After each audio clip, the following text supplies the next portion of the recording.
Hey kids, this is Post Ray Vision coming to you live from Cuatro Cinco Studios in my mom's basement for the third time today. That's right, your streams went up 3x today just by being a member of the baddest ass community in crypto, hands down.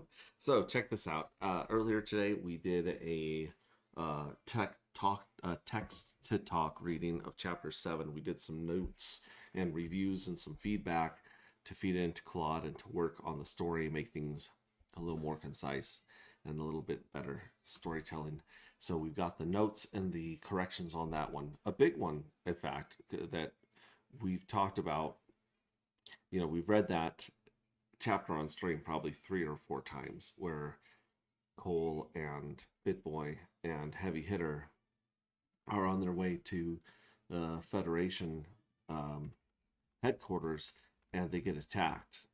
And so we went over that. But now that we've kind of switched the nuance of the bad guys of Alpha Corp, it didn't make sense that they were going to try and stop Cole before they used him for their designs.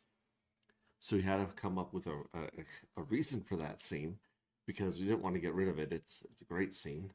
It shows a lot about Cole and Heavy's relationship, and it shows the cool things that BitBoy can do with his blades and his electronics and bionicle awesomeness. So we got that fixed. We got a few other things fixed, so I can go through that. Before we do that, we had some serious bugs in our bug bounty program when I just tried to sacrifice a jackpot to show you guys that we can get the E-die thing going on, and it didn't work. And so I was a little salty with Claude, and I'm sorry for my behavior. No, but seriously, sometimes you just gotta smack Claude around and get it to do what you want. So, that being said, let's share our screen really quick, and I'll show you guys. You go to agproject.io, our favorite website in the entire world. And shout out to Red Squirrel for that intro. Let's play it again, dude. This is sick. In fact, he made all these intros. I'll play a few of them in a row.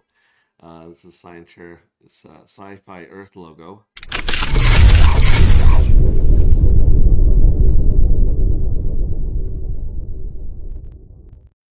Of course, we're gonna have to redo all of these with the Darker Matter logo, but it's similar.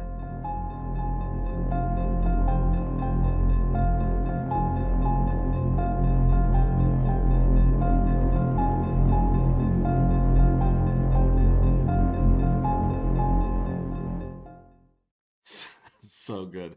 Stormy Night Sky, this is the one we started with.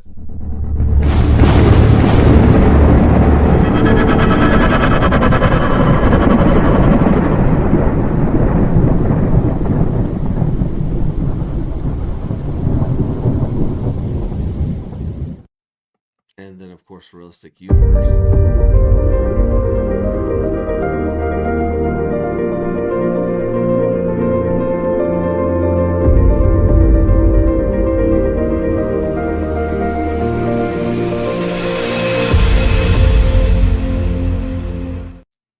Damn, that one slaps. The next one is 1 minute and 37 seconds, and we usually play it at the beginning, but maybe I'll play that at the end. That would actually be pretty cool. Yeah, I'll add that to the end credit here when we end it.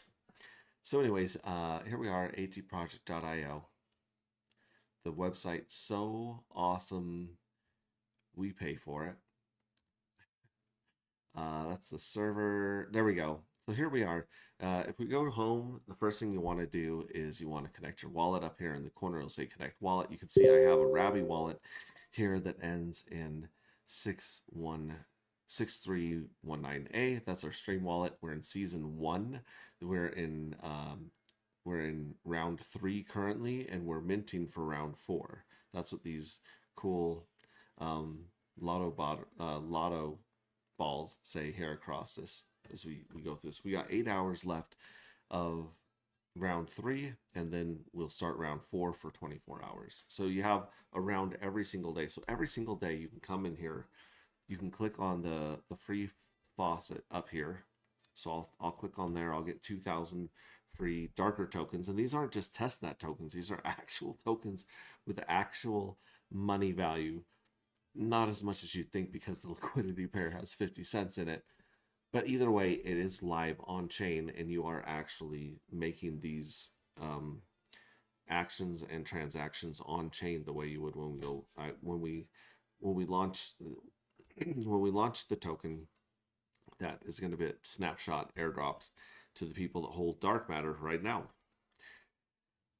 So I got that. It cools down, takes an hour to reset and get more of these, which is more than enough time. I should probably change it to like every 24 hours, because yeah, someone's just gonna drain it. But we go here to our mint fuel cells. We have minted 1,000 for Journey 4, which 1,000 is the number that I kind of go for. It does take, roughly $1.25 in Pulse to do this, but you actually get to go through and have enough fuel cells to win the jackpot. So we're going to go down here to jackpot. This is the part that wouldn't work earlier, but now it's working. It wasn't revealing my lottery winners, and I knew I had at least one lottery winner because I was the only person that minted 1,000 in that round. So here we go. It shows our round 2 winner, token number 575. It's worth 333 dark. Now remember, each one of these is 1 darker to mint, and this is now worth 333 darker. Now I can hit claim with the dollar sign right here, and that 333 is going to boom show up in my wallet at the balance at the top of the banner. But this is the winning move. This is the cheat code. Pay attention, guys. Okay, we're going to hit the flames here. It says sacrifice to the void. Your 333 darker rolls forward to 1 lucky winner in the next jackpot. You get a 333x bonus weight and passive EDI income every 11 days. So we're going to send these 333 darker. Not only are we going to hook up another degen with a fatter jackpot, we're also going to show up as one of the biggest players in the EDI pool reward system at the same time. So we'll click that one. And then, of course, there's an acknowledgement. You're about to sacrifice 333 darker to the void permanently. You will not receive this dark. Your 333 darker stays in the jackpot pool and stacks on a future winner up to 1,332. In return, you'll receive 333x weight in the EDI pool and passive EDI income every 11 days. So we say, I understand. I'm permanently giving up 333 dark. Confirm sacrifice. And then we'll sign, confirm. I'm not sure if that's an approve and if I have to do it again, but probably not. Watch for this toast to come across screen. It's pretty badass. When you sacrifice, it kind of gives you a little celebration. Sacrifice. You just secured EDI passive income forever and hooked up a degen homie with a fatter jackpot. So you see the flames and the embers rise. I'm kind of proud of that. So now that we've actually got some EDI, let's see if there's enough. If we go to get paid and we go to make it rain, it says convert darker to EDI. So we need at least 100 darker to make it rain, and we're 5 short of being able to run the EDI converter, but that's okay, because tomorrow when we do our minting, we're going to have more than that, because a little bit of each mint goes to the EDI converter, a little bit of each royalty on the NFTs goes to the EDI converter, and the fees from the LP, the liquidity providing pair that the project owns, that also feeds into the EDI converter. And then last but not least, what's the other thing? There's one more thing that pays the EDI converter. Oh, the sales tax. Yeah, that's right. We have a sales tax that, 1 second. And my girls are home, so the dogs are going to lose their minds for a moment.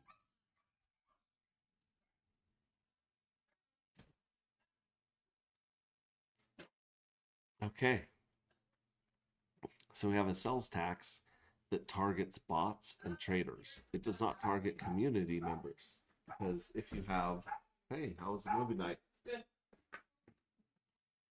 If you if you have 10 NFTs or more in your wallet, you are the smart contract reads that and puts you on the sales exempt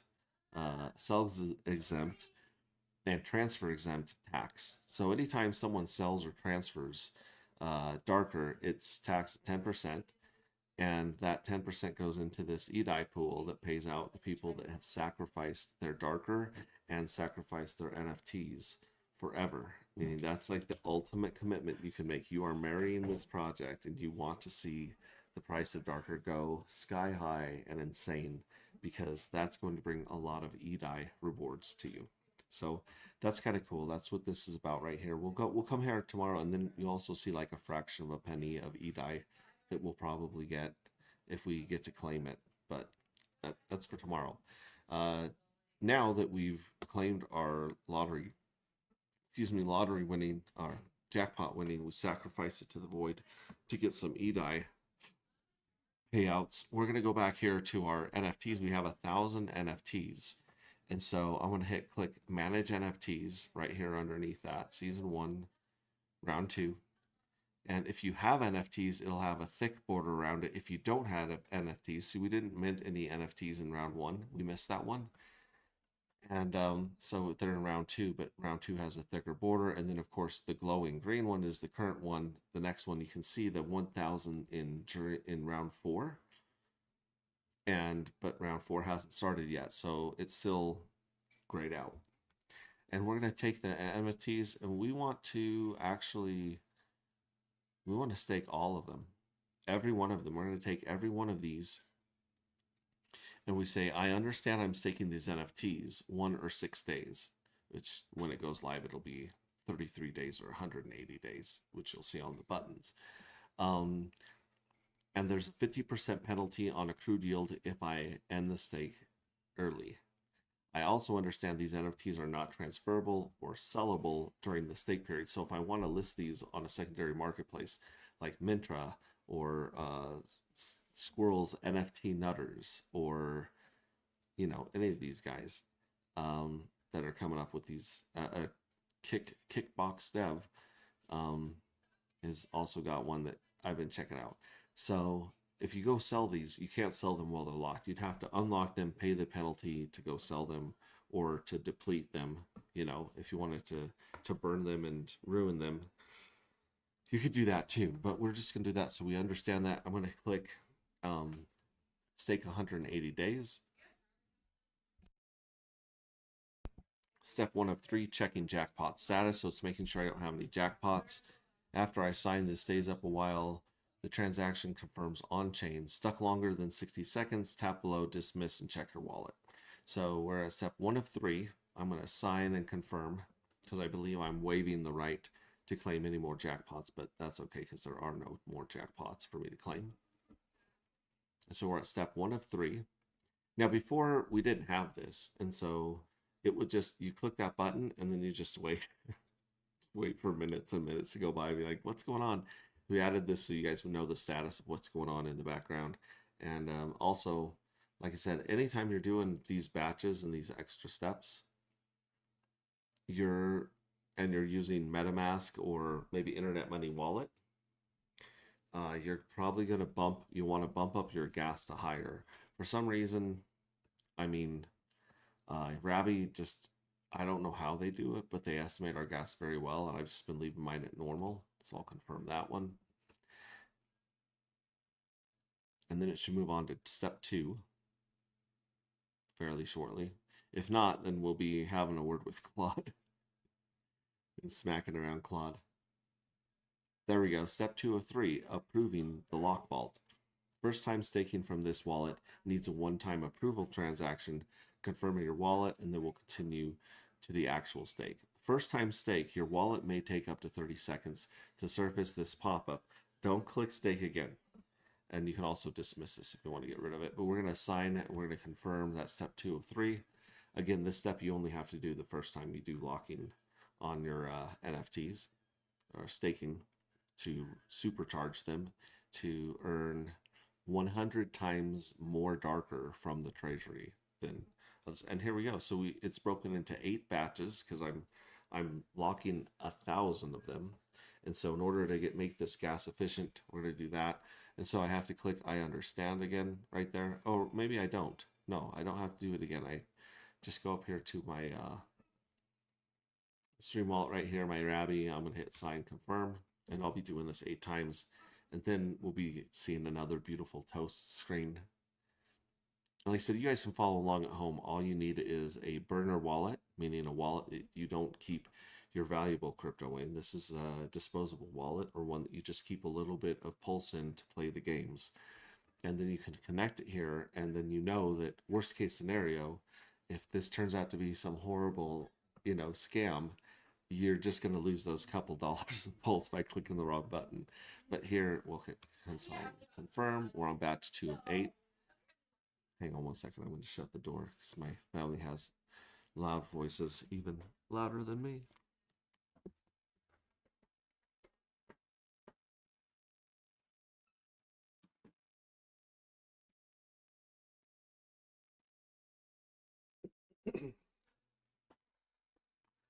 Okay, so we're staking batch 3 of 8. We'll hit sign confirm. And let's see how much these are. Actually, when we're done, we'll go on to this other page right here, and we'll see how much we're paying in fees to stake the NFTs. Again, we have minted 1,000 NFTs for about $1.25, and then we sacrifice, which I don't think is a big fee. We can check that one.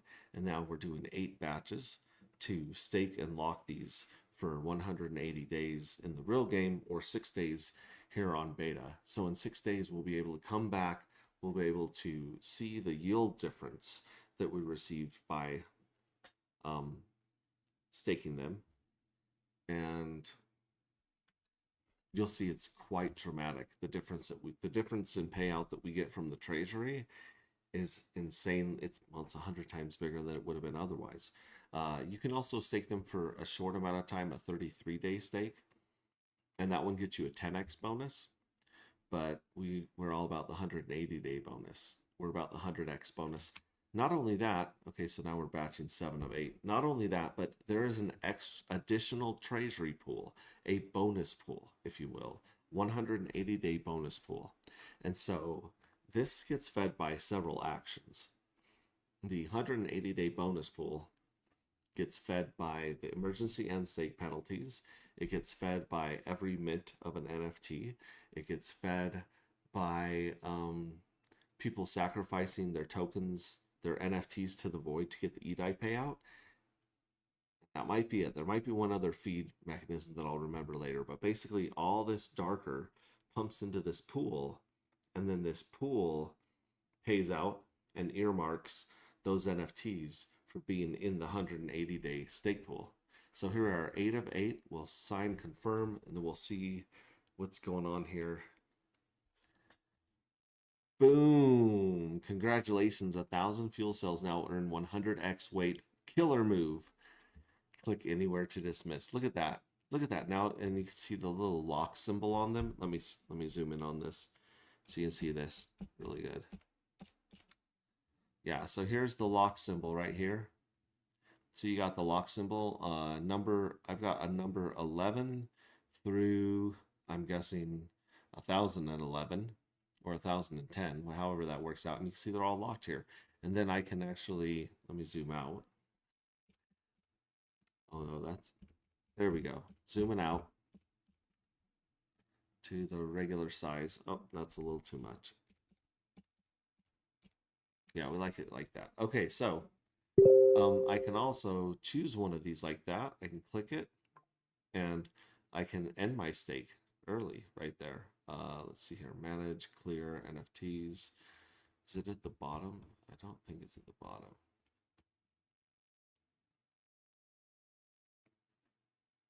Oh yeah, it says ending. I understand ending my stake early for 50% less accrual dark yield NFT. So that goes all the way down to, number 1,000. and 10. Yeah, so that goes 1,000. We're going to move that up to the top of the UI. Good night. Night. So let's move this right here. We'll say, oh wait, that's the Ringo's a bus. Let me pull up on the session where we're working on the code right here, and I'll just say,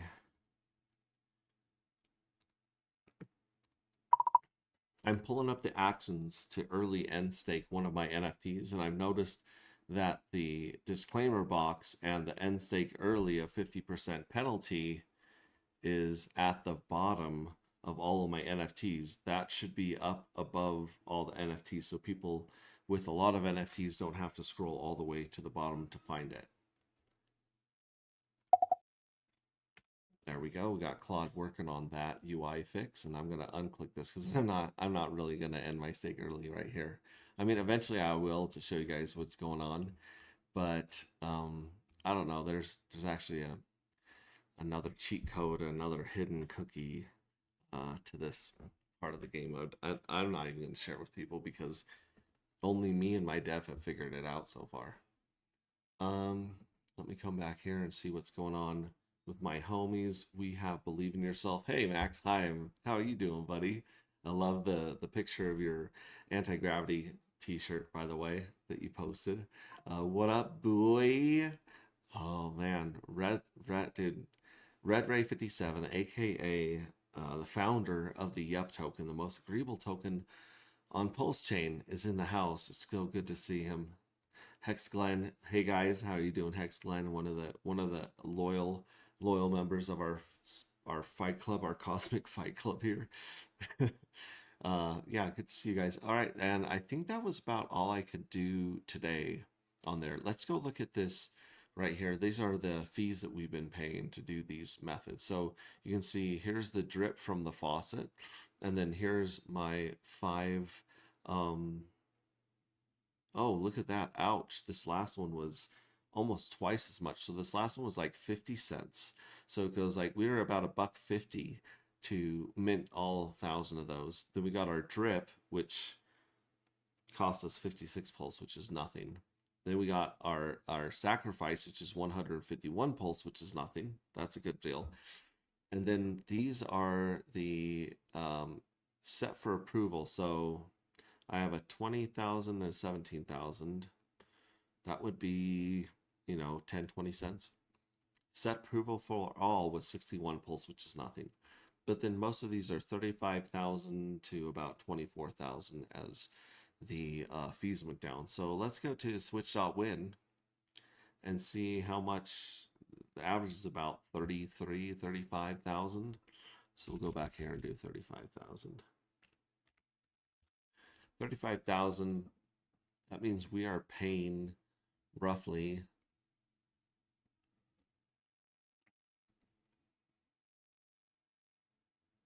it says it's 25 bucks, but that is not. Oh, here it is, 26 cents. Okay, so yeah, 26 cents, and we did 8 batches of those. So 8 times 26 cents.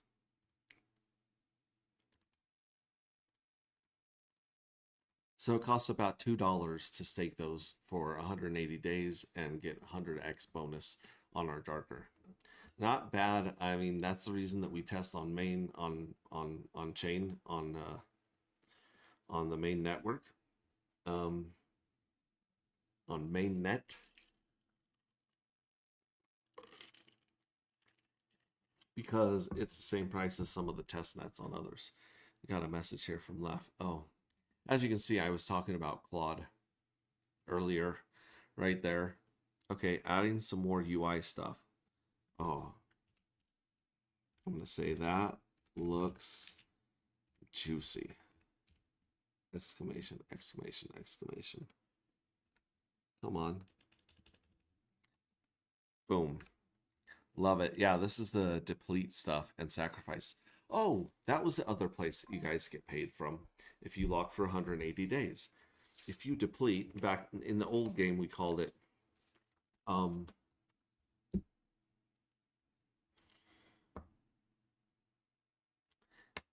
the old game we called it vaporizing. And people were vaporizing their fuel cells left and right. In fact, one person vaporized 30,000 fuel cells and took a giant chunk out of the market. And at the time, we thought he was insane. Looking back, not a bad move considering the prices right now in Pulse Chain. But yeah, that was one of the whales. Like, just did that. We call that deplete now. So when you deplete your fuel cell, when you break open your pinata to get the candy, when you break open your piggy bank to get the change and money out of the inside, you're going to pay a 10% penalty. That 10% penalty is going to go to the 180-day bonus pool. So you will walk with 90% of your darker, and that will hit your wallet, and you're free to sell, you're free to provide liquidity, you're free to mint again, whatever you want to do. Um, but yeah, that also pays there. So I was just noticing that as it says confirm deplete, confirm sacrifice. I love it. Love it. Way to go, Left. Left is he's the man. He's the mensch. He's awesome. If you guys have any Solidity needs whatsoever, coding needs, especially on Pulse Chain, hit me up, hit Left up. He's in our Telegram as well. So yeah, I think that's about it. Let me see if there's anything else we can play around with on the site here. So you got home, you got mint, jackpot, fuel cell farms, you got the void. Now, actually, this should say we have 335 dark that have been sacrificed to the void, and we have one sacrificer and 0 sacrificed. So that's not reading correctly either. Let's go over here and talk to this right here. Okay, yeah, found it. The disclaimer renders blah, blah, blah, moving it to the top. Good job. Now removing the duplicate from below the grid. Thank you. Verifying in preview, blah, blah, blah, blah. ABI writes it. Dev server's fine. Production won't have this. Confirming page renders. Good. Okay, disclaimer. Hoisted above that one. There we go. Also notice Left's prior commitment already shipped keeper exists non-zero. One of the prevention limits I'd flag. Good call on deferring to him. So yeah, I basically told Claude to not do anything that Left wouldn't do, and if it doesn't know what to do, wait till we talk to Left, because that's how we keep things straight around here. But I'm gonna give this note right here. Oh no, it updated. Okay, so we have 2 sacrificers, 3 sacrificed to the void. So someone took 1 darker, like they've earned 1 darker in the first round, and they've sacrificed it, or in the second round, and they've sacrificed it in the third. So you can't stake or sacrifice or claim or sacrifice your jackpot. You can't take your NFTs and stake them or sacrifice them until they've already been seasoned for a full round, because until they've received a full round, until they've been around for a round, they haven't been paid anything from the treasury and the jackpot. So they don't have a value to stake, and they don't have value to sacrifice. So that's why you want to think ahead 3 or 4 rounds in this game. You want to think, okay, I definitely need to mint like 1,000 now, because I'm going to take 10% and I'm going to stake them for short term for 33 days. And I'm going to take 20%, I'm going to stake them for 180 days. And then I'm going to take whatever I get, a certain percentage of that down the road, and I'm going to sacrifice some of it for some EDI payouts. And then I'm also going to restake so that I can compound my weight inside the pool, which means basically I'm going to compound the amount of yield I receive from the treasury for doing the right actions and the beneficial actions and making this the most scarce token in the universe. This requires belief. This requires believing in something. Just talking to a little Australian friend of mine. But I know you're lurking. I know you're lurking. I know you want to hear the next chapter in Rings of Dust. I know you're chomping at the bit, bro. I know. I see you. I see you. Shout out to Brandon Davis, Build the Tech, creator of Switch.win. This has got a really cool operator service going on there right now, where big whales can go in and basically um, give people a better deal with their swaps, and also share the profit with the people that are providing liquidity. It's a sweet gig, and it's been really good to hear your friend Sami give shout outs to Brandon, and props to Brandon, and give shout outs to our friends at Dr. Doge, who also like our stuff, retweet our stuff, and have locked liquidity with Dark Token. It's the only locked liquidity of substance right now. If we look at that, we should probably look at the price of Dark. I guess here's Dark right here. It's sitting right under 50 cents, and it has locked forever liquidity. It has $1,200 of locked liquidity. So anybody buying or selling Dark, it's definitely going to have to route through this one right here. The other place that you might be able to get Dark, but I don't think so anymore. If we refresh this one, it was on there for like a week, and yeah, it's gone now. So there was some dark matter listed here with a little discount a week ago, and now it's right around price with no slippage, OTC on 0x Bistro. I would keep my eyes open for some dark for sale here on 0x Bistro if you guys want to get a hold of some without pushing the price against yourself in slippage. What does that mean? What does that mean? Push the price against yourself. For those of you that have not been obsessively mentally ill about crypto for the last year or 6 months of your life, to where you're speaking crypto bro talk, pushing the price against yourself in slippage means that sometimes you'll try to buy a token or a crypto that doesn't have a lot of traders on the market, a lot of liquidity providers on the market. So when you buy and sell a stock or an option or a crypto, you're going onto the market, and there are market makers and liquidity providers. And what they do is they are supplying the demand between the two pairs being traded, whether it's the dollar and the yen, or whether it's Ethereum and Pulse, or in this case, Dr. Doge and dark matter. So they supply a certain amount on the market, and then people can trade back and forth. And the bigger supply that you have to trade with, the less you're going to pay in fees, and the less you're going to move the price. But if there's a small amount, which $1,000, it's actually not that small on Pulse Chain nowadays.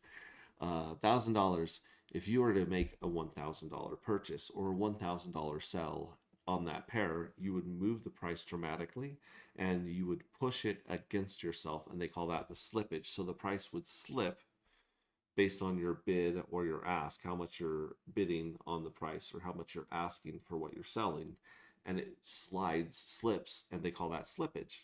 So you can set your slippage and your tolerance to how much you're willing to pay extra, your fees, your what's a good word for it? The it's not like a convenience fee. It's more like a premium. It's the premium that you're paying to get your order to go through is your slippage. And then there's fees on top of that, where the exchange has a fee, the network has a fee. There's fees everywhere, especially in Pulse Chain right now. So the bots are just farming these fees, farming these differences in slippage, and they're trying to arbitrate, meaning they're trying to make a fraction of a penny off all those trades.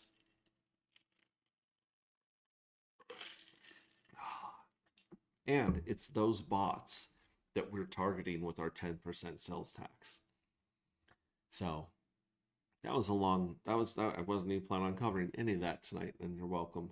Thank you for joining me on that side quest. Come back here. What do you call a joke made on the 5th month of the year? Amazing. Oh, we are here for the dad jokes. We're here for the dad jokes. Love it. Thank you very much. Love that. Believe in yourself. Okay, so now we've wrapped up everything in the beta test. You guys can earn free Dark by going to agproject.io, connecting a wallet, and finding the shit that doesn't work on that site. Just today, we found like 8 things that just don't work. They don't work well, they don't work at all, they're in the wrong place, they don't make sense. And we pay out free dark ahead of the snapshot. So if we send you some dark for finding a bug and helping us improve the site, then when the snapshot's taken, you'll be getting the new token, darker matter, just airdrop to your wallet. So please go there, please break our stuff. All of the bug bounty details are in our Telegram, t.me/antigravity saga. Oh goodness, this one right here. Let me find it. Boom, boom. Anti-Gravity Saga. This is where we've been posting our YouTubes. This is where we've been posting our X streams. This is where you can read the living document of Rings of Dust. We're about to go into some of the changes that we've just made today on that story. You can go right in there to GitHub and you can watch it and read the very latest version of the book. That's amazing. That's great. Oh, let's do this real quick. I did this, I've been streaming so many times today, I forget to promote myself. So let's actually get rid of this stream from earlier. Let's go back here to StreamYard. Let's view on YouTube. Yeah, it's already muted. So this is us right here. We're going to copy this on YouTube, copy that link. And then we're going to go to X. We're going to go to this stream right here. I'm going to mute myself. Boom, mute myself. We are going to share it. I'm going to hit post this. And we're going to say live right now 3x in 1 day. And then I'm going to say who am I, comma, at your friend Sami. I gotta go back here. Your friend Sami. Wait. Oh, I'm missing a U here. Your friend Sami. Question mark. Question mark. Question mark. Exclamation point. Exclamation point. He'll see this. He'll see this. And then we're gonna say on X. And then we're gonna say on YouTube, and we will paste that link right there. We'll post this so people know and they can watch it on their commute to their boring, shitty job tomorrow morning, Monday morning if they're in the US. If you're in Asia, you're already probably on your way to your shitty job Monday morning. I apologize. And then if you're in the UK, you're trying to get as much sleep as you can before your shitty job Monday morning. Just kidding. You might love I hope you love your job. But if you're like most males between the age of 35 and 55, the fatigue is real. I'll just say that. The fatigue is real. So we got that there. We definitely want to drop this in our Telegram. Boom, paste. A lot of you guys love watching the replay on YouTube because it does work a little bit better than the X replays. Although, if you're on X, I love you. Good to see you here. Okay, that being said, let's go to update the Rings of Dust right here. And I'm actually going to move this into our screen right here. You can see what's going on. So this is what we're doing with the Mantis Blades. This is what we're doing before and after. So these are all of our notes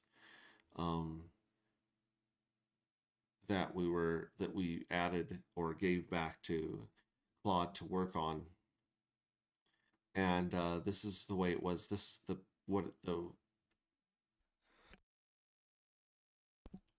this is what the text was before, and this is what the text is after. So regarding Iris's first contact, it used to say, both men signed the last page after a quick skim.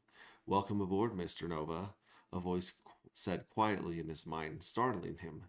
It was cold. It was a cold and authoritative, unmistakably feminine, lacking any hint of warmth. I am Iris, the imbued recursive intelligence system. I will be your guide and assist throughout your reactivated service. Cole blinked, trying to shake off the strange sensation of another voice in his head. He nodded, feeling a slight tingle in his hand. He dismissed it as nerves. Thank you, Iris. Let's get to work. Well, damn. If I had to have another voice in my head, Iris, I sure am glad it's that of a beautiful woman. And that's, Ricardo saying that, heavy hitter. Now, this is what it changed it to.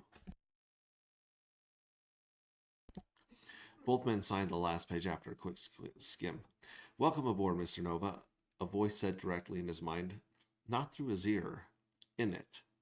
Cold, authoritative, unmistakably feminine. I am Iris, the imbued recursive intelligence system. I will be your guide and assist you throughout your reactivated service. Cole sat very still. He had worked alongside AI systems his entire career. Gracie, everyone's Gracie, the assistant in the device, the voice that answered when you spoke to it and went quiet when you didn't, had been outside him. You could set her down. This was inside. He was aware of the architecture of his own. He was aware of the architecture of his own skull in a way he had never been forced to be before, and occupying part of it now was something that was not him, not hostile, not warm, present. He had the brief, irrational urge to clear his throat. He did not. He was a soldier. He filed the sensation in the part of his mind reserved for things he would examine later and adjust. Thank you, Iris. Let's get to work. Well, damn. If I had to have another voice in my head, Iris, I sure am glad it's that of a beautiful woman. So there's Heavy again. So I like the difference between, hey, this is weird. Having an AI inside you is weird, and I think that made that a little bit better. So the training week, Sam's adjustment, Bit Boy, Jiminy Christmas, Bit Boy, sleep scene. And I asked it later, you'll see. It's Bit Boy, right? That text to talks is just, talk to text is just messing this up. Anyways, before.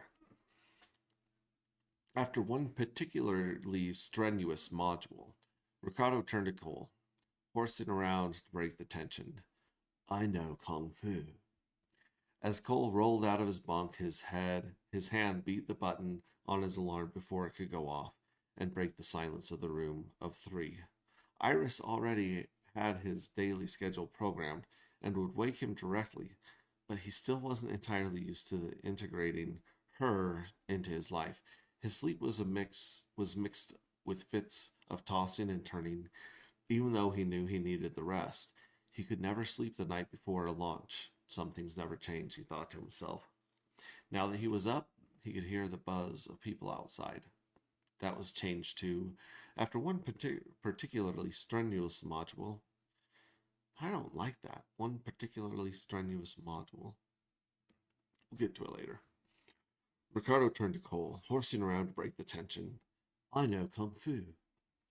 Cole had noticed somewhere in the second day of training that Sam had adjusted to Iris with unusual ease. No lag, no the brief, unfocused look he and Ricardo had both worn for the first 48 hours while their heads recalibrated around the presence that was no longer only theirs. Sam's eyes had been cleared from the first morning. He filed that somewhere without a label and moved on. He also noticed, less easily filed, that BitBoy grew quieter around Taylor, not afraid, just watchful in a way he wasn't with the others. A subtle tracking thing, the way an animal monitors something that cannot be categorized. Cole mentioned it to no one.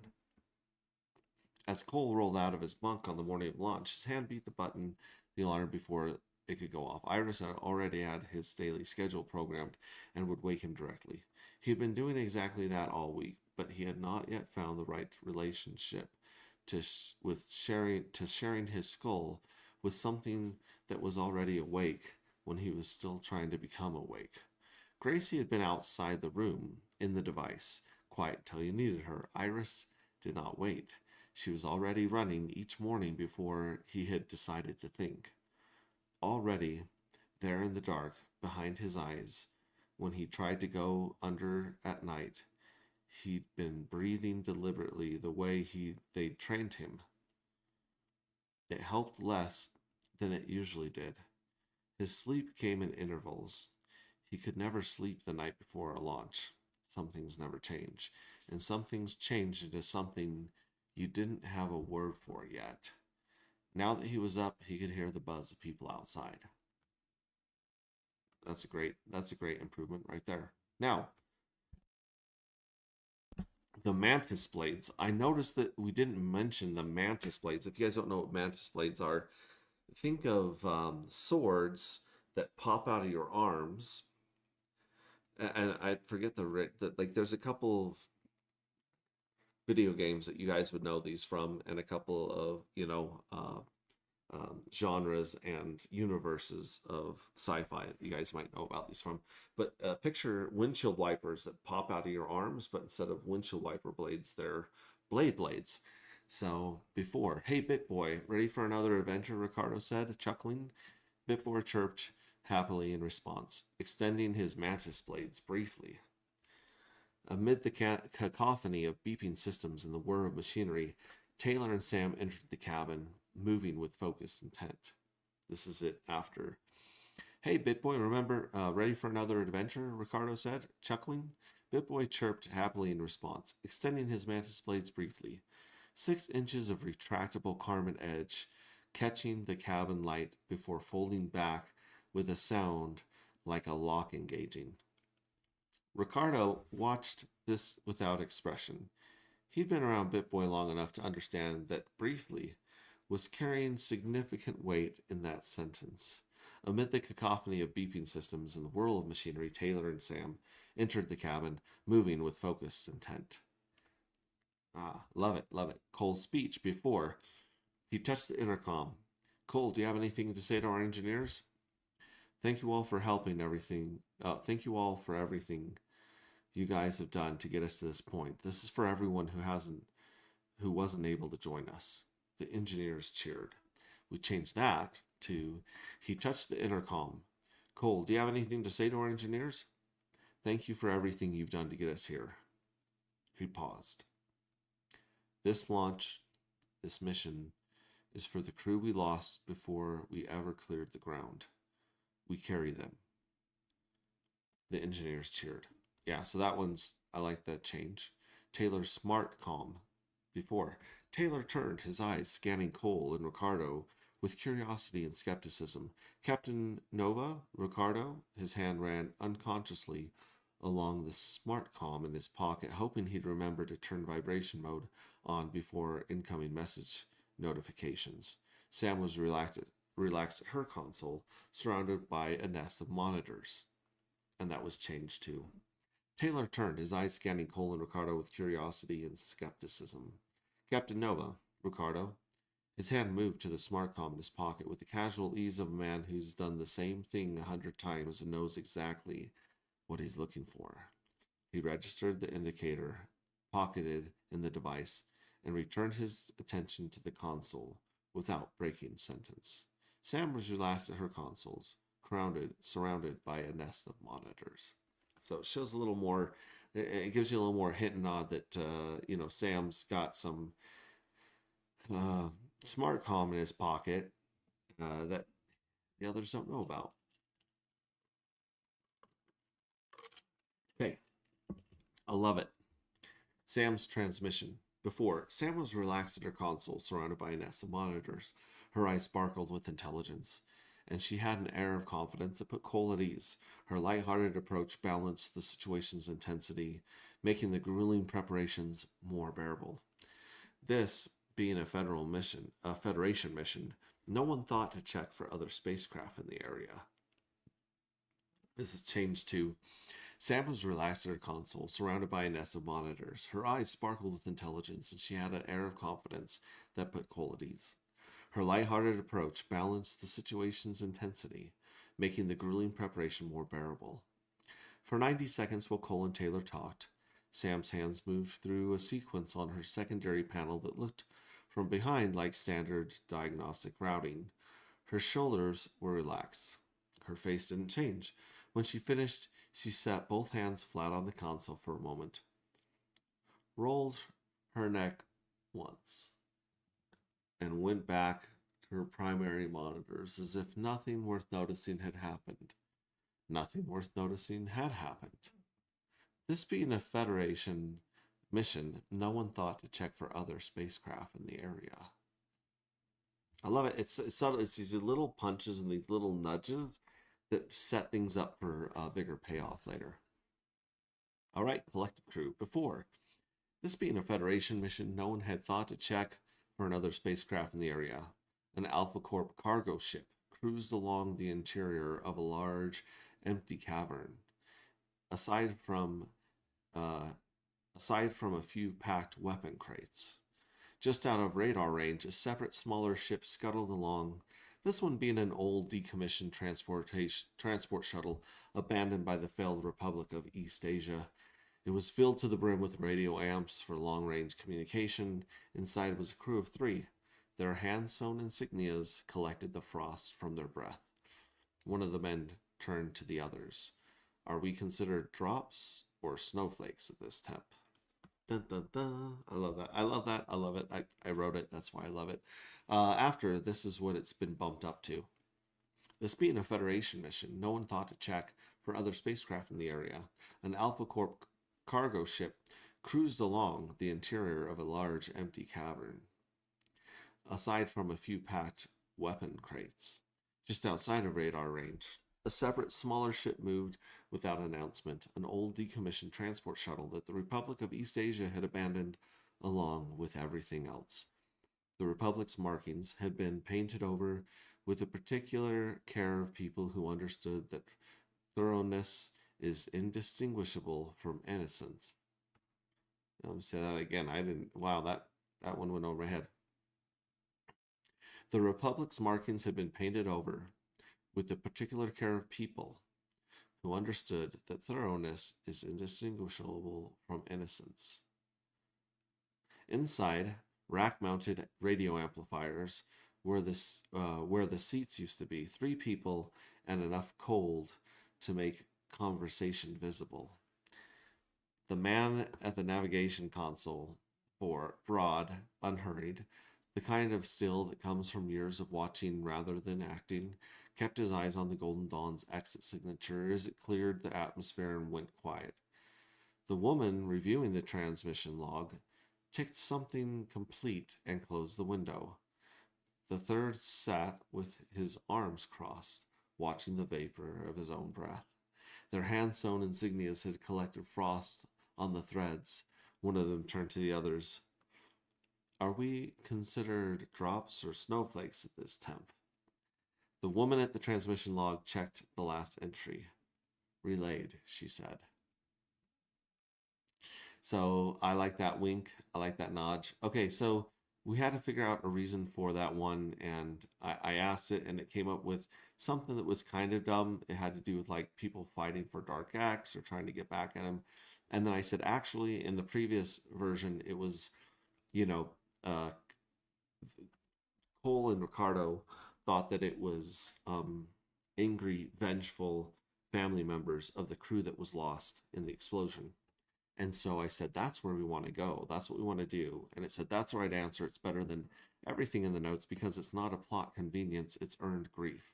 These aren't operatives with a strategic reason to stop the mission. They're people who lost someone and have been waiting for Cole to surface again. A few things that makes this scene work hard. The ID reveal lands quietly. It shouldn't be announced. Cole or Heavy finds the wallet, looks at the name, recognizes it, and there's a beat of silence. Maybe they don't say it out loud at all. They just get back in the car. That silence is more devastating than any dialogue. Heavy's loyalty becomes specific. He came to get Cole out of hiding. He stood next to him through the attack. He saw the name on the idea, and he's still there. That's not generic loyalty. That's a man who understands exactly what he's walking into and doesn't flinch. The I know Kung Fu moment in training lands different differently once you know what happened on the way to the plane. It loads Cole's speech at launch. This mission is for the crew we lost before we ever cleared the ground. We carry them.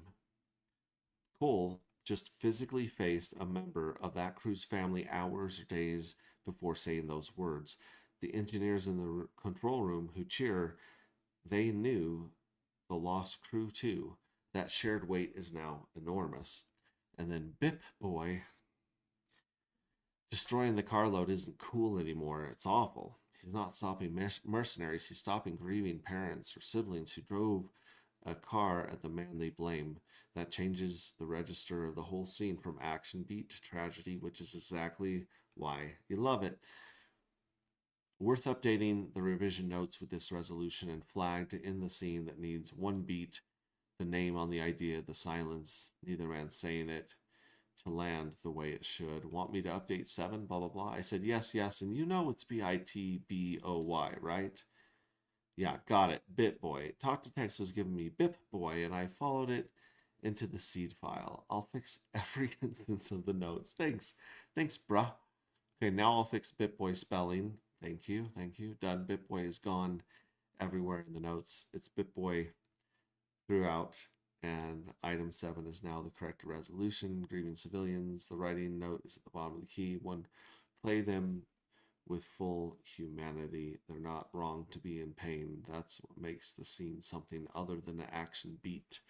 Okay, please show me the before and after of that rewritten scene that explains why people were attacking Cole and Heavy and BitBoy. BITBOY. I really don't know how to pronounce it. BitBoy. Oh my gosh, that worked. Apparently, I've got to say BitBoy to get this to work. BitBoy, you got it.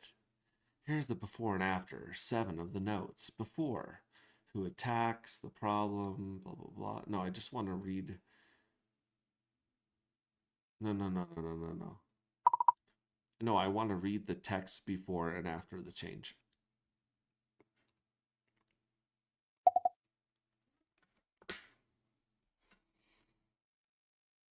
See, it's 10:48. I've yet to take my my nighttime vitamins. Should probably go do that.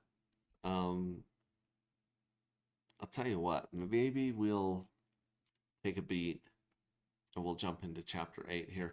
I've written the scene itself. I haven't written the scene itself yet. I only updated the version notes. The actual prose scene lives in an earlier chapter, the one where Heavy picks up Cole, and I haven't touched it. Let me find it first. Chapter 6 is right before 7. That's most likely where it lives. Yeah, while it's writing this, I'm going to go grab my nighttime vitamins. And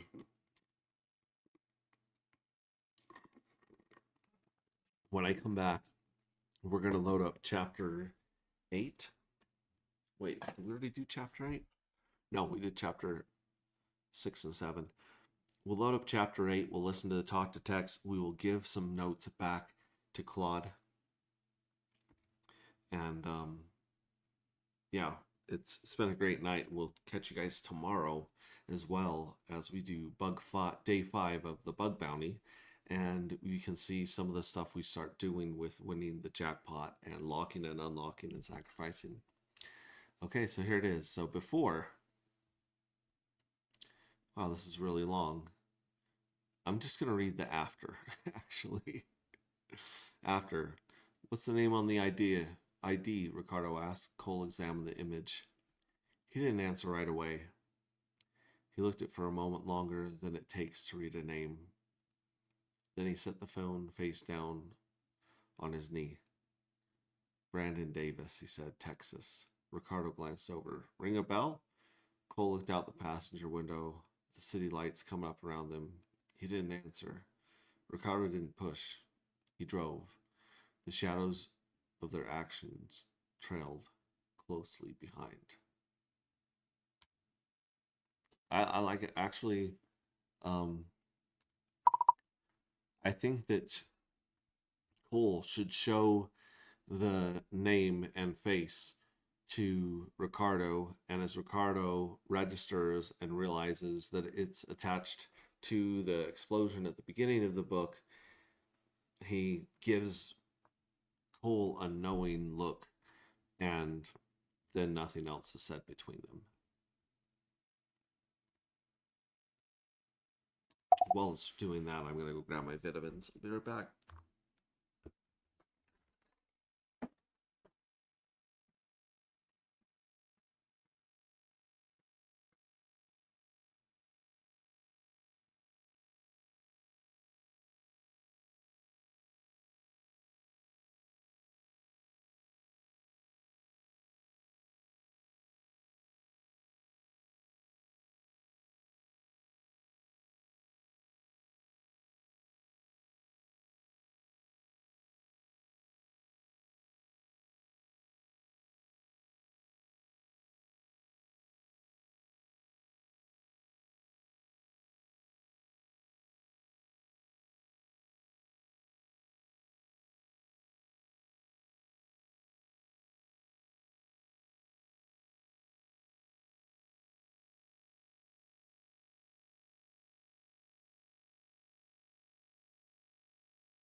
There we go. Okay, so I've got my note paper here to write notes. I've got my popcorn to munch on while we're listening. I've got my night vitamins, and we're ready to go. So here we go. So before and after. There we go. Yeah, good to know. Here it is now. What's the name on the ID? Ricardo asked. Cole pulled up the photo and held the phone out toward Ricardo without a word. Ricardo looked at it. The name, the face. His eyes moved from the screen back to the road. A moment passed. Then he glanced at Cole. Not the glance of a man who didn't recognize something. The opposite of that. He said nothing. Cole said nothing. Ricardo drove. The city lights grew taller around them, the shadows of their actions trailing closely behind. Boom, bam, bang, love it. Kick it, kill it, push it. Push it, commit it, ship it. That is fire. See, I'm nice to Claude sometimes. I like to take the abuse and the love and give it in equal proportions. Let me check our chat real quick before we dive into the text. As I engaged as I engaged here, I was so engaged in Japan, Taiwan, California, and Mexico. Gotta love it. All right. All right, here we go. We're going to go to, this is how I do it. I go to Microsoft Edge, which I don't use for anything else. And I click inside and I hit Control O, and then it opens the chapter that I want it opened here. So I'll open it right there. You can download these onto your machines, onto your phones. You can export them as Word documents, whatever you do to get through the audio or books, whether you like to read them or listen to them. We're going to zoom in on these words, and I'm actually going to hide my face off the screen, so you guys should still be able to hear me now, but now you can see all of the text that goes across screen. So I'm going to mute myself here, and then I'm going to start playing that, and we'll dissect chapter 8.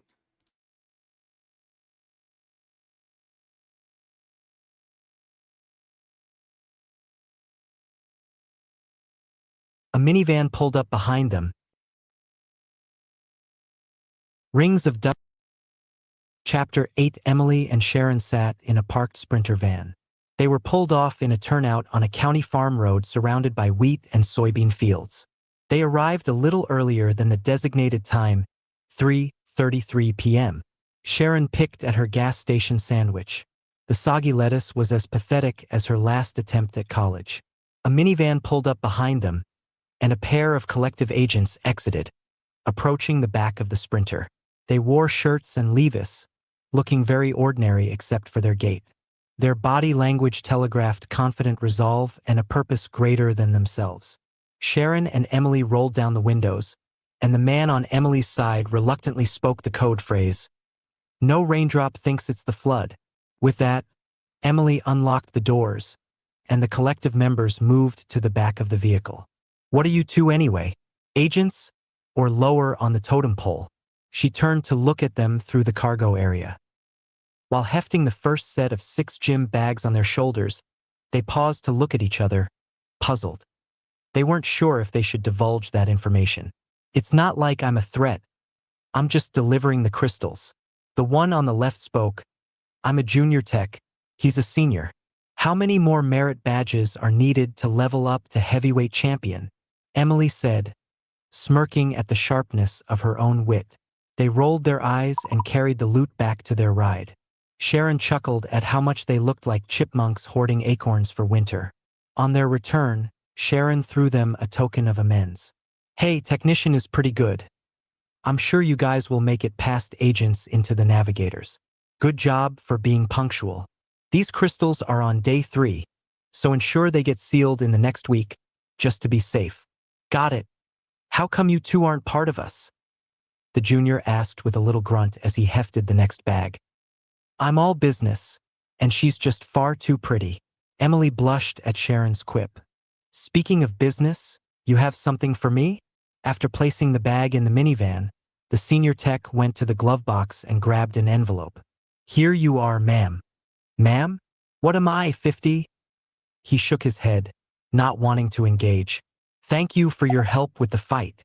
They shut the doors to Sharon and Emily's vehicle and returned to theirs. They skidded as they flipped across the gravel onto the paved road and were soon gone. After returning the van to an indoor parking lot as instructed, Emily and Sharon walked a couple of blocks to the train station and sank back into the mundane rhythm of life. The train's hard, cold steel seats, marred with remnants of old gum and grime, made Emily long for the familiar comforts of her brother's cabin, albeit equally stained. As the train clattered along, the rhythm of the rails became soothing in its monotony as they passed urban brick and steel canvases adorned with sprayed signs of the city's frustration. Among the vibrant tags, a symbol caught Emily's eye, the mark of the collective. The sprawling museum flashed by in a blur, creating an almost stop-motion animation look against the sun's rays, pulsating defiantly. Even still, Emily recognized a secret handshake known only to those fighting in the shadows. "If we're doomed to sit on stained seats," Emily said, her face twisted in distaste, "they could at least be comfortable." Behind them, an elderly couple sat in stark contrast to their discomfort, their hands intertwined, surrounded by reusable grocery bags. The man's derby hat and checkerboard green vest painted a picture of quiet contentment. His companion's headscarf added a splash of color to the austere surroundings. The train slowed, and the doors opened to admit a new passenger, a man whose presence was immediately disconcerting. Dressed in a black sport coat that hung on his thin frame and a white dress shirt tucked into slightly askew pants, he fixed his gaze on Emily and Sharon. His approach was deliberate, and he chose the seat directly across from Sharon in a train car that offered many alternatives. Sharon quickly identified the outline of a concealed weapon beneath his coat. As the train jolted back into motion, unsettling its passengers with its abruptness, the man wasted no time. "I'm here to escort you to the Federal Council immediately," he declared, presenting his ID badge. "Ryan Greenbaum, Federal Council Police." His statement lingered in the air, a clear marker of their past actions intruding on their current attempt at normalcy. This encounter was not random but a direct consequence of their recent dealings, a stark reminder of the strings pulling at the fabric of their lives, drawing them back into a world they hoped to escape momentarily. Emily folded her arms in dismay. "Are we under arrest?" she asked. "Not exactly," Greenbaum replied. "Then we are free to go," Sharon insisted. "Not exactly," Greenbaum said with a hungry smile. "I'm taking you into protective custody. The fun part is I get to do it with or without your assistance." Emily slumped her shoulders, playing the role of a defeated woman. "Can I at least stop by my place and get my things?" "I'm afraid that won't be possible." "So, the plan is to force us to go, even if we say no?" Sharon asked. "Yes," he replied, "with pleasure and without hesitation." "Fine. We'll go, but no cuffs," Sharon said. As the train slowed to a stop, Greenbaum stood and walked toward the doors. Sharon held out her wrists as if to suggest he should cuff her. His brain froze for a moment with the mismatch between her words and gesture. The doors opened with a hiss to an empty platform. Sharon and Emily stepped off the train with Greenbaum in tow, heading down the train platform stairs to the parking lot below. "How was the rest of the conference?" Greenbaum asked. "The entire thing was pretty forgettable, to be honest," Sharon replied. At the bottom of the stairs, a white Range Rover with government plates waited for them. Greenbaum swung open the back door with a gesture that seemed more obligatory than courteous, signaling the transition from a semblance of freedom to a more constrained reality. Emily and Sharon, hesitantly stepping into the vehicle's plush interior, found themselves enveloped in the sterile atmosphere, contrasting sharply with the vibrant chaos of the city outside. "Interesting," Greenbaum remarked. "Can't say I feel the same." Once inside, Greenbaum selected a preset location on the central display, and the car propelled itself forward into traffic. Despite the churn of her stomach, Emily maintained a facade of indifference. Her smile was a mask to disguise the unease knotting her insides. She brushed her hair out of her eyes with a coy smile. "I'm really sorry. We were just having fun. And you're sorry." Greenbaum turned and made eye contact with Emily, much like an eagle with a freshly caught field mouse. "If I'd done something like that to either of you, I'd be in jail." Women get away with bloody murder these days.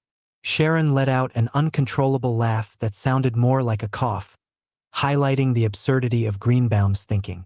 The cityscape transitioned slowly as they moved, buildings with their glass facades reflecting the late afternoon sun, gradually giving way to the open expanse of the outskirts, where the city's relentless energy dissipated into the ether. Greenbaum's rigid posture and clenched jaw spoke volumes of his frustration. A wave of simmering anger just below the surface, poised to boil over at the slightest provocation. Emily, her nerves alight with a mixture of dread and defiance, maintained a composed exterior. Though tinged with mockery, her smile did little to veil the storm brewing within. Greenbaum's silhouette, rigid against the backdrop of passing scenery, exuded a cold professionalism. "The difference is," Sharon said, "we, and most women for that matter, wouldn't strip down for strangers in an elevator like some coke whore in a dive bar. You have only yourself to blame for playing with us, and we are not sorry to have taught you a lesson." The memory became vivid again, prompting Emily to laugh. The steady hum of the car's engine provided a constant reminder of their journey's progression towards an uncertain destination. Sharon's laughter, bursting suddenly in the constrained space, shattered the veneer of civility and exposed the underlying tensions. Greenbaum, mixing irritation and embarrassment, clearly felt the pressure mounting within the vehicle's confines. "I almost caught a charge for public indecency," Greenbaum exploded in exasperation. "Well, today, I'm not here about that. I'm just the lucky bastard assigned to bring you in. Ryan. Can I call you Ryan?" Sharon asked. "Look, I'm not here to judge anyone, but hey, you do you, buddy." Greenbaum's ears turned a darker shade of red. "I'm just following orders. You really don't hear yourself talk, do you?" Emily narrowed her eyes. Greenbaum's assertion of duty, merely following orders, failed to quell the rising tension, his words falling flat in the charged atmosphere. Emily and Sharon united in their defiance, challenging not merely the man before them but the very system he represented, wielding their words as sharp weapons with precision and courage. "Not a single day of freedom has existed since the start of this country. Ryan, you might find yourself stuck in a story you didn't even write. Call yourself an agent or whatever you want. You're not even a supervisor at the kidnapping store," Emily countered. Greenbaum bristled at the accusation. The sense of isolation intensified as the Range Rover navigated an increasingly sparse landscape. The occasional flicker of streetlights flanked the open road stretching into the distance. Cars, or what little was left of them, littered the roadside, stripped of all valuable parts, sitting in clusters like piles of skeletons on a long-forgotten battlefield. Is it, though? With the stroke of a pen, someone who thought they should rule over people declared that the evil you do is good. But you're just a slave like your friends. My goodness, why am I even talking to a slave like you? Ugh, Sharon exclaimed. You're only making me happier to have gotten this detail, he retorted. Keep squawking, bitch. The Range Rover turned towards a manufacturing district with abandoned factories standing like silent sentinels of a bygone era of productivity. Its headlights pierced the deepening night, illuminating a chain link in shadows that embraced forgotten streets and buildings. Heavy with the stench of rust and decay, the air signaled desolation and danger. Emily spotted a vehicle, untouched by scavengers, and understandably so, for it no longer bore any of its intended colors. Instead, it blended into the surroundings. Rusted, forgotten, and decrepit, complete yet wholly overlooked. Nice spot for a safe house, Sharon commented. The car's central display sprang to life, indicating they had reached their destination. The Range Rover halted in a cul-de-sac littered with broken glass, dead industry, and a few dim overhead lights casting just enough illumination to lend the whole scene an anxious vignette. The silence inside and around the car felt oppressive. Greenbaum faced Emily and Sharon with sinister calm, his eyes gleaming with malice. How does it feel to be the last two people to have spoken to Dr. Stephen Conrad? He asked with cold satisfaction. I intend to do the same to you too, but maybe we should have some fun first. The heavy silence that descended upon the car punctuated only by the subtle hum of its idling engine, was palpable. Greenbaum's hand, previously resting casually by his side, moved with chilling deliberation towards the concealed firearm under his armpit, the metal glinting ominously in the dim light. Recognizing the imminent threat, Sharon met Greenbaum's gaze, her expression a blend of defiance and calculated calm. Engulfed in fear and disbelief, Sharon struggled to suppress the scream welling up within her. The tension encircled each occupant of the car tightly. Suddenly, Sharon flung the car door open and leaped from her seat, compelling Emily to follow with a look that brooked no hesitation. Propelled by adrenaline, Emily mirrored Sharon's actions, their feet hitting the gritty pavement. They stood up, momentarily disoriented by their sudden shift from the car's confines to the vast, danger-filled openness. Greenbaum, cursing under his breath, clambered out of the vehicle. His previously composed movements were now hurried and awkward, the gun in his grasp now pointed threateningly at Sharon as he rounded the car, his expression contorting in rage and desperation. Sharon squared off against Greenbaum. Her posture implied a grim acceptance. With her heart pounding, Emily watched in frozen terror, frantically searching for a solution that stayed out of reach. In the stretched thin silence, brimming with the echo of potential, a sudden, deafening boom violently shattered the stillness of the industrial night. Horror widened Emily's eyes as she saw Greenbaum's throat burst in a spray of blood. His body lurched forward, and he began shooting his weapon erratically. Emily's gaze snapped to Sharon, who fell, enveloped by a stark stillness. A bullet from Greenbaum's dying moments had found its mark. Instantly, Sharon's vibrant existence faded, her body hitting the ground, with a growing pool of blood seeping into the unforgiving concrete. Emily stood, paralyzed, as the scene wrapped her in its dim chaos. Greenbaum, his hands now weak and ineffective, clawed at the void in his throat, each labored breath a gargle as he slipped into an undeserved peace.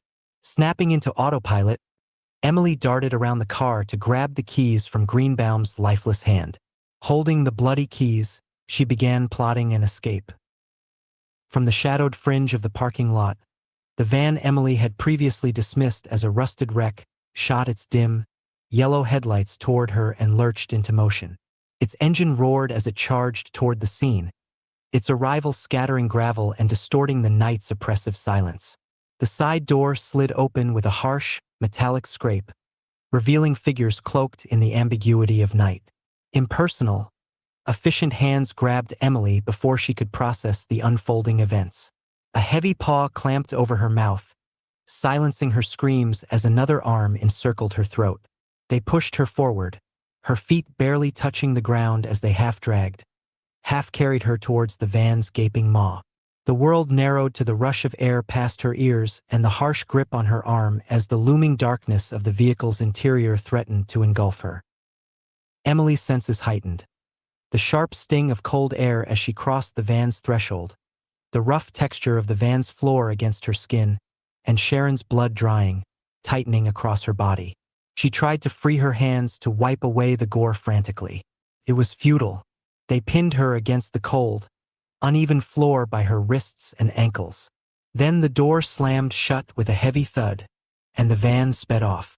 The utter devastation broke something inside the kind, thoughtful girl.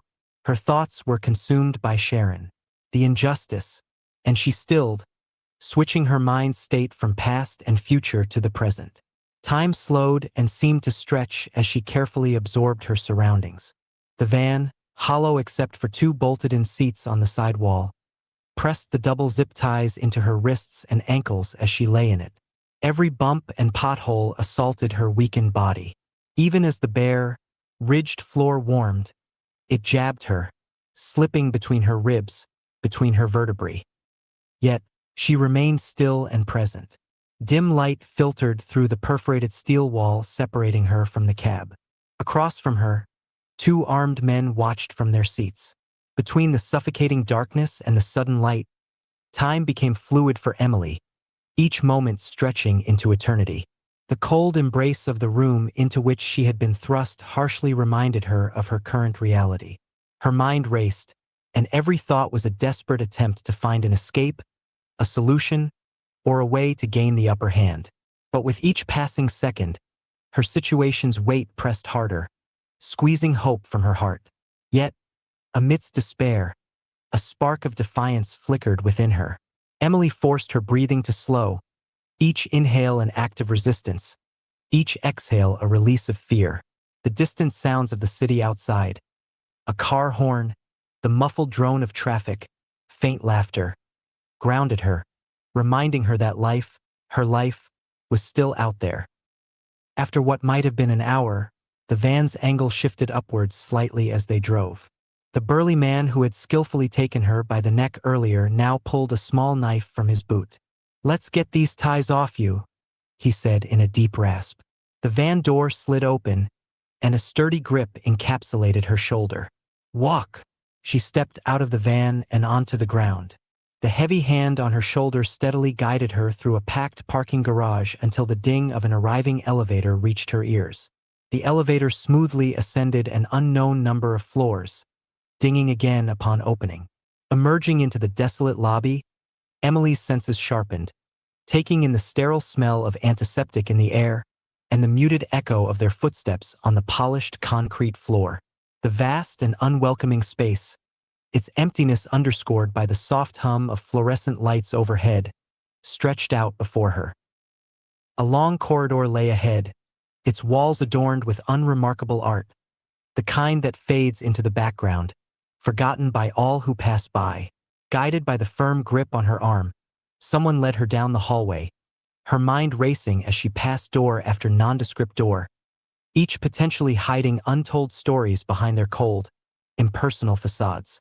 The palpable tension in the air, a silent oppressor, weighed heavily on her shoulders, making each step feel like wading through a trench.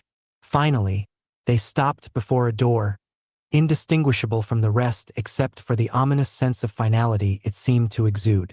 The sound of keys jingling broke the oppressive silence, and Emily's heart sank. The door creaked open to reveal a room that promised little in the way of comfort or safety. With a forceful nudge, someone propelled her into the room, and the door slammed shut behind her with a finality that echoed ominously in the empty space. The click of the lock sounded like a death knell, sealing her fate. Now alone, she took a moment to absorb her new surroundings, the stark, unadorned walls offering no solace, no hint of what was to come. Emily's tears carved a path down her cheek. Her ragged and heavy breaths battled against the storm of emotions threatening to engulf her.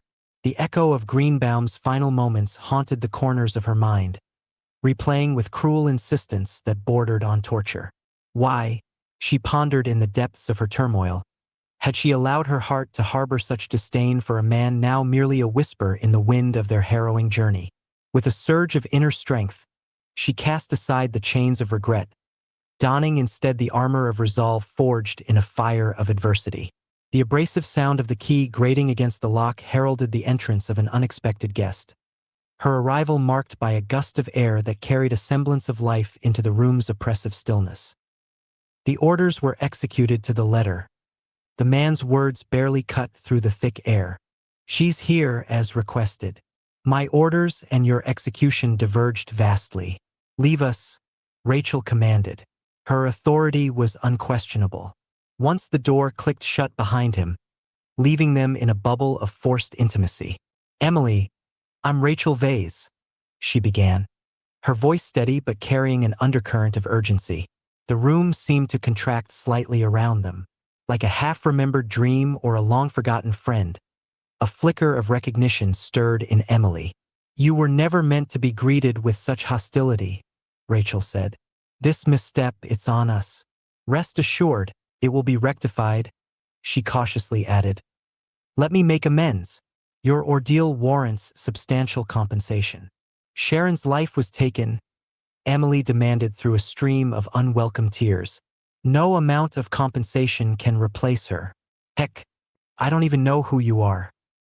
The mention of the casualty widened Rachel's eyes as she realized the severity of Emily's blood-stained appearance. "Your welcome party fatally aired with a federal agent," Emily said. "If not for that, we might have gotten through it." The bullet came from Greenbaum, but if not for your intervention, if not for those goddamn thugs, Sharon would still be here. She could have talked him down. We stand by our commitment to make this right, Emily. Make this right, Emily said. Do you have some sort of fucking time machine? A few vials of a secret back-to-life formula? A surgeon who can not only bring a person back but also fill the fucking hole in her head?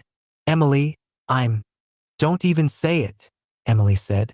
This is going to ruin my brother. Please understand that Agent Greenbaum had only one purpose: to kill both you and Sharon. Some big players are involved in this. Rachel paused momentarily, scanning Emily as if trying to read an unspoken language. She took a slow breath and stepped forward. A slight creak of the floorboards under her shifting weight broke the momentary silence. With deliberate movements, Rachel reached into her jacket pocket, producing a small, weathered photograph. She offered it to Emily, the image fluttering slightly in the artificial breeze from the overhead vent. It was a photo of Cole, looking every bit the reluctant hero Emily knew him to be. This, Rachel said, tapping the photo lightly, is why you're here. It's not just about Cole. It's about what he represents. Rachel paused again for effect and to make sure Emily was prepared to continue. And what he stumbled on. Her gaze never left Emily's, as if trying to anchor her to the moment. Rachel's words clung to the air like humidity in the room's stillness. There's a letter, Emily. A message that could tilt the balance. We don't just want to know about it. We need to understand its implications. And Cole, he's at the heart of it all, Rachel said, locking her gaze with Emily's. With its bare walls and utilitarian furniture, the room faded to a mere backdrop. Rachel peeled away the layers of complexity enshrouding the collective's mission. She paced the confines of the stark room, each step measured and purposeful. We're much more than rebels, Emily. Rachel's voice pierced the sterile silence. Consider us not merely protesters or renegades, but as the very beacon of hope for those ensnared in the shadows of oppression. We are the voice that refuses to be silenced, the roar in the silent anguish. Her gaze locked onto Emily's, intense and unwavering. Rachel continued. Our mission transcends rebellion.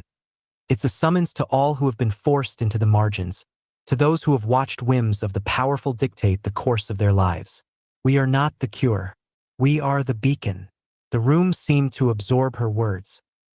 This, Rachel said, is our pledge to illuminate the dark corridors of power and to usher in a golden dawn where every person stands equal, unencumbered by the chains of subjugation.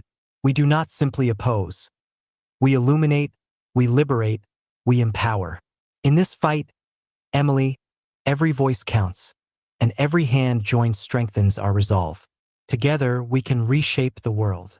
As Emily tried in vain to wipe away the residue of fear and salt from her cheeks, Rachel paused, her gaze piercing, searching Emily's face for traces of comprehension, perhaps even rebellion. From the depths of her bag, Rachel retrieved a creased flyer, its edges softened by constant handling. She extended it towards Emily, the collective's logo glaring from the page. This, Rachel declared, her finger hovering over the emblem, is the emblem of our battle, emblematic of a struggle that transcends us all. Emily ran her fingers over the logo, half expecting it to yield secrets beneath her touch. The thin, almost brittle paper seemed laden with weight far exceeding its physical presence. The events of tonight, Rachel's voice softened. The loss, the violence, they are aberrations, not reflections of our cause. Yet, they underscore the harsh reality of our chosen fight. A heavy silence draped over them, laden with the night's toll and the gravity of their battle. Emily, lifting her gaze from the flyer, locked eyes with Rachel. And Cole? Her voice was barely above a whisper, laden with a mix of fear and hope. Cole finds himself unwittingly at the eye of this tempest. The letter he received, its contents could redefine our struggle. We must discern what he knows and his intentions. Once oppressive in its darkness, the room shifted in Emily's perception, reshaping her understanding of the world. She realized alliances were not built on trust or affection but born out of dire necessity. The silence that had once seemed so stifling now carried a different weight, a sense of purpose. Rachel paced slowly. "Emily," Rachel said, her voice a blend of resolve and a hint of regret. "There's something you need to understand. Your role in this is pivotal. But for now, we just need you to stay here until tomorrow." Emily's instinct was to recoil, to reject the notion of confinement.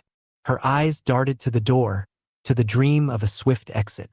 "I can't just stay here," Emily said, her words dripping with frustration. "I have a life, people who—" She trailed off, the reality of her situation settling in. The night's events had effectively severed her ties to any semblance of normalcy, leaving her adrift alone in a sea of uncertainty. Rachel softened in response to the turmoil roiling within Emily. "I know I'm asking a lot," she said, "but it's not without reason. Tomorrow you'll meet Marcus. He's instrumental to our cause and has insights that could change everything. Insights that could illuminate the path forward for both you and Cole." Cole's name anchored Emily's resolve. The promise of answers, of some semblance of clarity, was too enticing to dismiss outright. Her resistance waned, replaced by a grudging acceptance of her temporary captivity. And in that moment, she melted into her chair, dripping with tension she hadn't noticed until then. "Fine," Emily relented, her voice barely above a whisper. "But I'm not doing this for you. I'm doing this for Cole and myself." Rachel nodded. "You'll find we made a bed up for you in the room across the hall," Rachel said as she started toward the door. "I'm in the next room. If you need anything at all, knock on the wall, and I will come right over." As Rachel stepped out to leave Emily to her thoughts, her heart and mind felt at peace. A moment of clarity only accessible in isolation. She desperately wanted to tell Sharon what had happened and to talk to Cole. Looking around at the darkened corners of the room, she could see only Sharon's blood pooling on the dirty ground with the stars reflected in its glossy, crimson brilliance.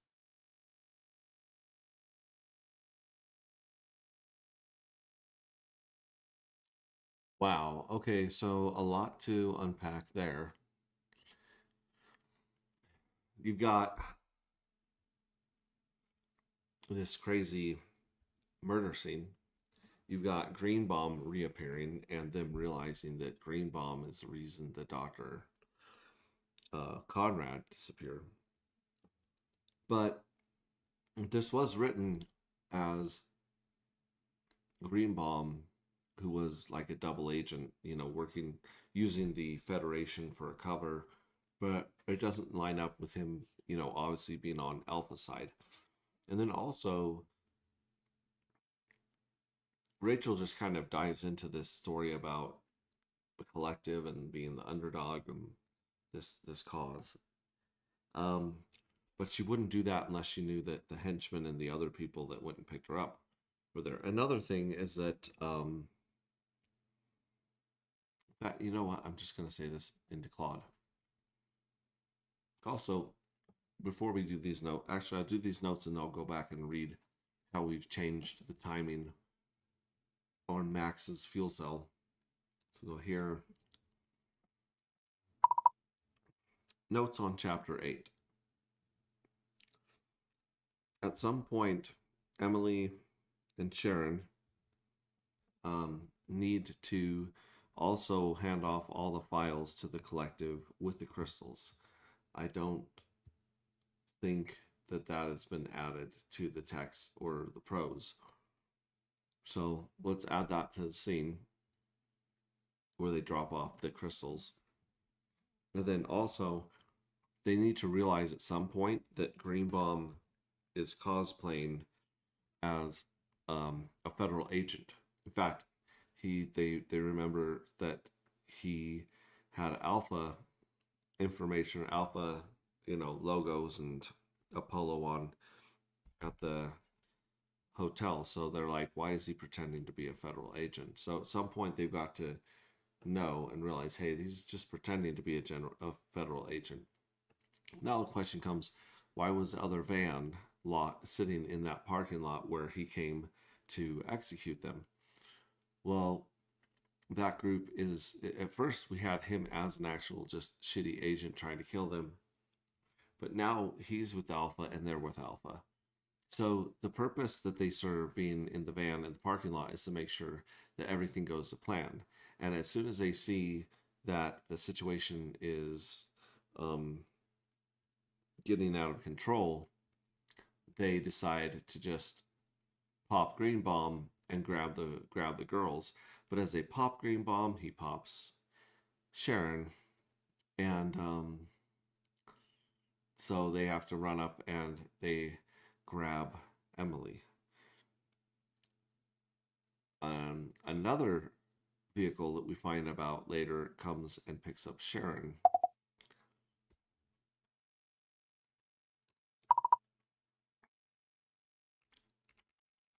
Sharon picks up Sharon.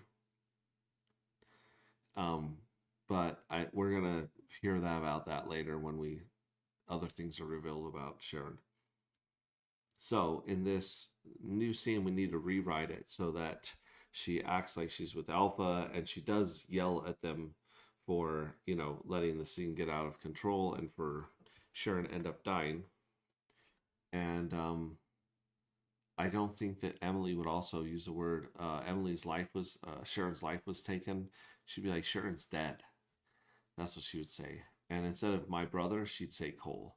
So let's switch those up. Let's make that very clear. And then let's change Rachel's Vay's plea to Emily of one of, I need you to follow along and play along with me in order to save your own life.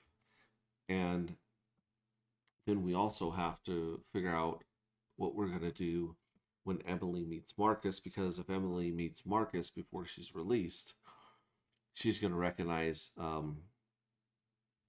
the jerk from her childhood that was bullying Cole.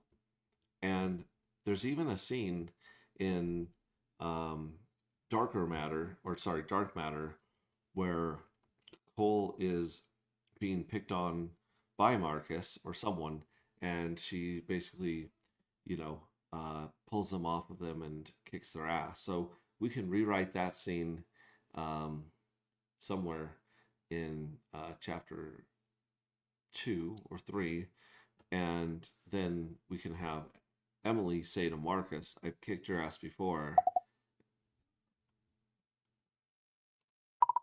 Kicked your ass before, and I can kick it again. And I'll do it again. Something like that. So those are some things here.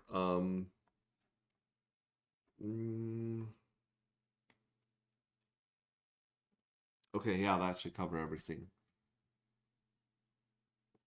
Let's get that plans for that and write some suggested prose. Okay, now we will, as it's working on that, we'll go up here. And this is the part about Max's crystal timeline, because it said that, he had just one day. So we switched it to, it had started as laziness. The protocol was clear. Submit for containment within 24 hours of crystallization. That window had closed 10 days ago. Matt had converted the batch on a Tuesday. Standard process, salt compounds, liquid nitrogen, in a negative pressure chamber until the Dark X plasma locked into solid form. Beautiful crystals, dense, dark, faintly luminous at the edges. The kind of thing that took 3 hours to make and 30 seconds to ruin.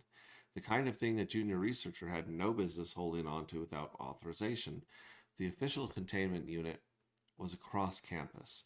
Getting there meant logging the transfer, signing through 2 security checkpoints, and explaining why a junior researcher had an unauthorized batch of dark matter crystals at all. Max looked at the crystals. He looked at the clock. He looked at the spare fuel cell sitting on the shelf behind him. He packed the crystals inside it, sealed the cell under negative pressure, topped it off with nitrogen to keep things stable, and shoved it in his locker.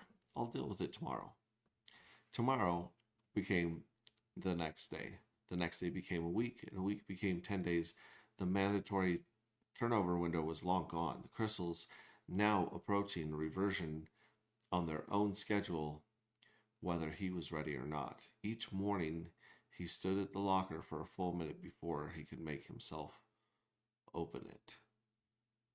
There we go. And then we switch that to the 11 days for dropping off the crystals. And then I asked, oh yeah, that's something I got to add here. Crystals drop off, hard ride along crystals. Greenbaum, Emily, Sharon Clock. He's Alpha Corp. Recognize him from the hotel, not a federal agent. Parking lot shooting. Alpha Corp van was babysitting Greenbaum. When he goes off script, they pop him. He's dying. Shots hit Sharon. Mysterious second vehicle appears to pick up Sharon, revealed later. Emily grabbed by the Alpha Corp crew. Rachel, she's Alpha Corp. Angry, the operation blew up. Her pitch to Emily is play along and I'll get you out alive. Language, Sharon's life was taken. Sharon's dead, my brother, Cole. Sharon meets Marcus. She recognizes him as Cole's childhood bully, calls him out. New scene needed in chapter 2 or 3. Young Emily pulling Marcus off Cole, beating him. Here's the suggested prose for each section. Drive, handoff, crystal drop off before and after. Before, Sharon closed the van doors. Emily reached into the side pocket of her jacket and produced a small drive, thumb-sized, matte black, unmarked. She set it in Sharon's palm without a word. Sharon turned to the senior tech. This goes directly to your comms lead. Not the holding unit. Directly. He looked at it. Understood. Sharon placed it in his hand with more deliberateness than she used with any of the crystal bags. He tucked it into his chest pocket and zipped it closed. Speaking of business, you have something for me? After placing the last bag in the minivan, senior tech went to the glove box, grabbed an envelope. Here you are, ma'am. Ma'am? What am I, 50? Okay. And then here's the Greenbaum. As the train jolted back into motion, the man wasted no time. I'm here to escort you to the federal council immediately, he declared, presenting his ID badge. Ryan Greenbaum, Federal Council Police. Sharon read the badge without touching it. Emily had already seen what Sharon had seen. The embossed logo on the inside of his watch band, briefly visible as he reached. She'd seen the same logo 2 days ago on a lanyard at the conference hotel. She looked at Sharon. Sharon's expression said, I know, keep moving.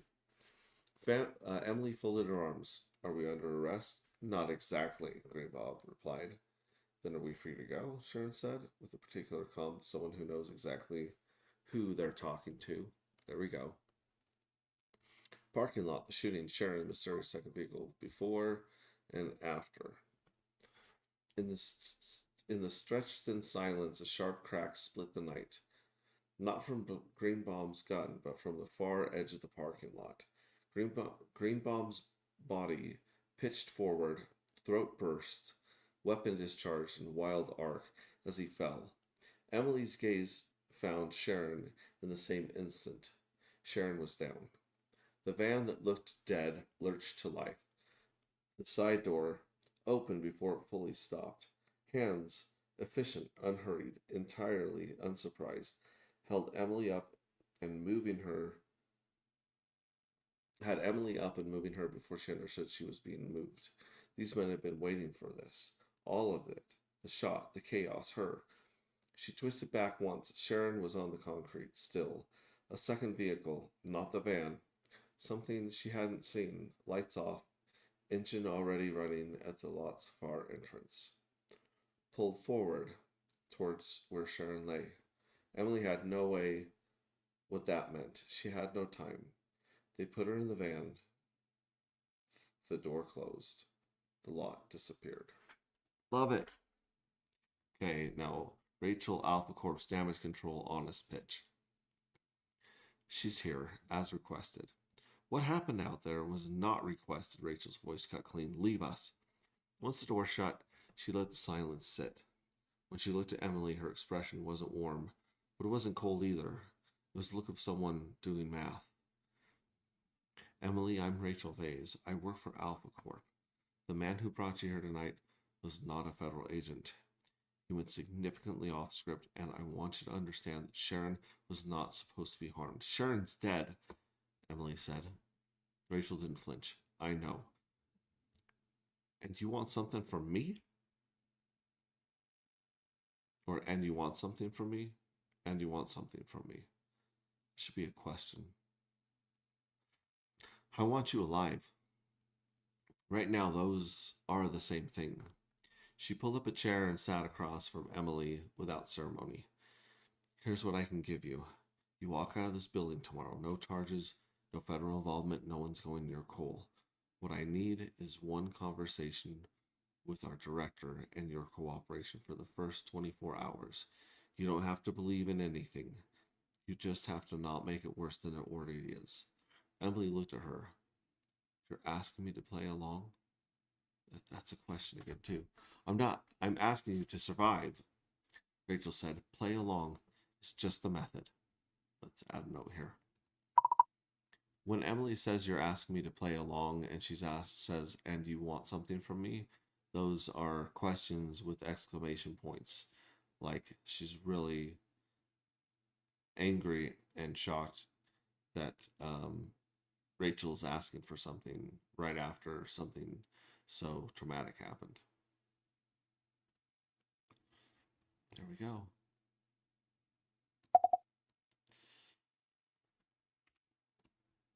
Okay, defending Cole.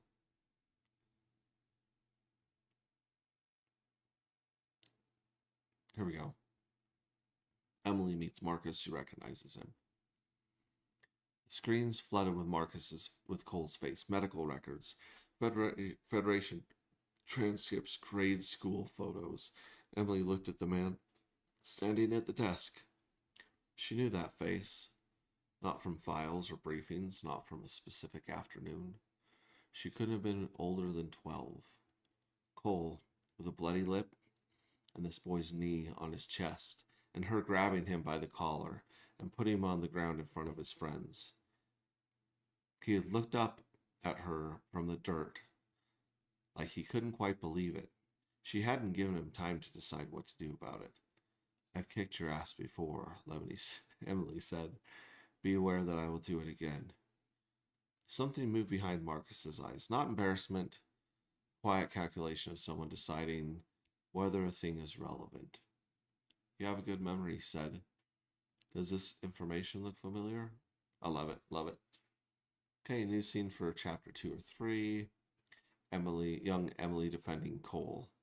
Marcus had 2 inches on Cole, and the particularly cruelty of a boy who had learned what cruelty was, a kind of status. Who had learned that cruelty was a kind of status. Cole had his back against the wall, and blood on his lip was not going the wall, and blood on his lip and was not going to say the thing Marcus wanted him to say. Emily came around the corner at a run. She was 12. She weighed maybe 90 pounds. She grabbed Marcus by the collar with both hands and swung him sideways into the lockers hard enough that the sound brought 3 people out of their classrooms. Marcus slid down to the floor and looked up at her.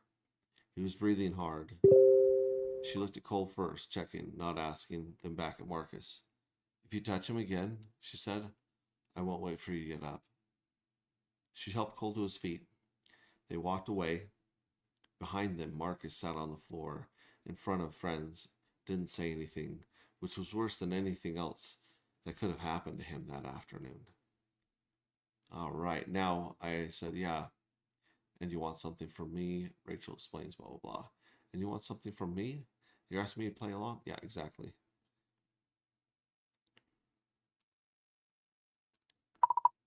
Write all 6 changes into the files. There we go. 1 chapter at a time, folks. That's chapter 8. Oh, I thought you guys were seeing everything there, but you were just seeing me read it. I forgot I'm not sharing my screen anymore. That happens quite often here. All right, so that's it. There's no new comments. There's no new viewers. I hope you guys enjoy these 3 streams throughout the next week. But we will be streaming basically every day, showing you guys how to run the beta site, how to find bugs, how to earn dark, and how to get ready for this revamp, this evolution, this